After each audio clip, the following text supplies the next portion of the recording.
اللہ الرحمن الرحیم۔ السلام علیکم الباری ٹی وی کے دوستو، خواب اور ان کی تعبیر کی سیریز میں خوش آمدید۔ آج ہم آپ کو بتائیں گے کہ خواب میں جوتا دیکھنے کی کیا تعبیر ہوتی ہے۔ اگر کوئی شخص خواب میں نیا جوتا پہنتا ہے تو اس کی تعبیر یہ ہے کہ وہ شخص یا تو نئی شادی کرے گا یا پھر کوئی کنیز خریدے گا۔ اور اگر کوئی شخص خواب میں کسی دوسرے شخص کا جوتا پہنتا ہے تو اس کی تعبیر یہ ہے کہ وہ خواب دیکھنے والا شخص کسی بیوہ عورت سے شادی کرے گا۔ الباری ٹی وی کے دوستو، اگر کوئی شخص خواب میں سیاہ جوتا پہنتا ہے تو اس کا مطلب یہ ہے کہ وہ جس عورت سے شادی کرے گا وہ عورت لڑاکی ہوگی۔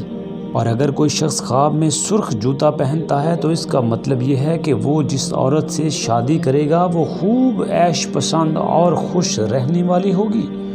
اور اگر کوئی شخص خواب میں سفید جوتا پہنتا ہے تو اس کی تعبیر یہ ہے کہ اس کی جس عورت سے شادی ہوگی وہ عورت خوبصورت عورت ہوگی۔ الباری ٹی وی کے دوستو، اگر کوئی شخص خواب میں دیکھتا ہے کہ اس کے پاؤں سے جوتی گرتی ہے تو اس کا مطلب یہ ہے کہ آنے والا وقت اس کے لیے غمگین اور بے حرمتی والا ہوگا۔ اللہ تعالیٰ میری اور آپ کی حفاظت فرمائے، آمین ثم آمین۔